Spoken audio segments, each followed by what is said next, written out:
લાવશે કઈ દિશા તરફ લઈ જાય છે આપણાને મુંગેરીલાલ કે અશ્વિન સાહેબ ને વખતે તો સાહેબ એવું કહેતા કે જો ગુજરાતની અંદર બીજા કોઈની સરકાર ના આવે તો ગુજરાતની અંદર નરેન્દ્ર મોદી હાર્યા તો પાકિસ્તાનની અંદર ફટાકડા ફૂટશે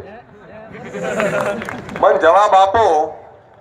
આ ગુજરાતના મુખ્યમંત્રી વિજયભાઈ રૂપાણી આવી ગયા પાકિસ્તાન નવાઝ શરીફને ખબર ય નહીં કે આ રૂપાણી છે કોણ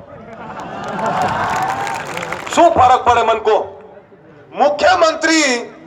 ગુજરાતનો કોણ બને છે પાકિસ્તાન વાળાને શું લેવા દેવા એમને તો એમનો બાપ આપણો વડાપ્રધાન જે બનતો હોય એની ચિંતા હોય એમના મુખ્યમંત્રી ખબર ના પણ આપણે કીધું ઓલે સાચી વાત છે હો આરા કે પેલા ત્યાં પાછા પાકિસ્તાનો ફટાકડા ફોડશે એટલે મૂર્ખ બનાવવાનું કામ કર્યું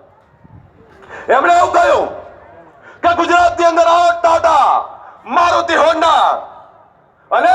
જેટલી જમીન લઈ જવાય એટલી લઈ જાઓ મારે ગુજરાતની અંદર તમને લાવા છે એટલે લાવા છે કે તમે આવો અમને ફંડિંગ આપજો મારે દેશના વડાપ્રધાન બનવું છે તમને ખબર નહીં હોય ગુજરાતની અંદર જે વાઇબ્રન્ટ થાય છે બિઝનેસ